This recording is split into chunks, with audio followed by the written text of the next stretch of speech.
नमस्कार मित्रांनो, ठरलं तर मग मालिकेच्या पुढील भागात आता सायली अर्जुनच्या अपघाताची बातमी कळल्यावर घरातल्या सगळ्यांवर दुःखाचा डोंगर कोसळलेला असतो। कल्पना, प्रतिमा सायली अर्जुनची वाट बघत दाराकडे डोळे लावून बसलेले असतात। तेवढ्यात मित्रांनो, आपल्या सायली अर्जुनची धडाकेबाज एंट्री होते।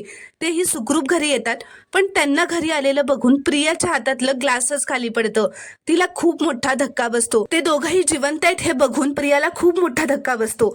तर सायली अर्जुन जिवंत घरी आले याचा राग प्रिया जेलमध्ये जाऊन महिपतवर काढते, कारण तिने हे काम महिपतलाच दिलेलं असतं। ती त्याला म्हणते की तुम्हाला एक काम सांगितलं होतं ते सुद्धा करू शकला नाही तुम्ही। ते अर्जुन सायली धडधाकट घरी परत आलेत, आता काय करायचं मी? तर आता रात्री सायली चैतन्याला असं म्हणते की आमच्यासोबत जो घडला ना, तो अपघात नव्हता चैतन्य भाऊजी, घातपात होता। आम्हाला मारण्यासाठी ठरवून कोणीतरी हे घडवून आणलं होतं। तर हे ऐकून चैतन्याला धक्काच बसतो। त्यावर अर्जुन सुद्धा चैतन्याला म्हणतो, हा एक व्यवस्थित प्लॅन केलेला ऍक्सिडेंट होता। आमच्यावर आज सकाळपासूनच व्यवस्थित नजर ठेवून होतं कोणीतरी, पण देवी आईच्या कृपेमुळे आम्ही वाचलो आणि सुखरूप घरी आलो।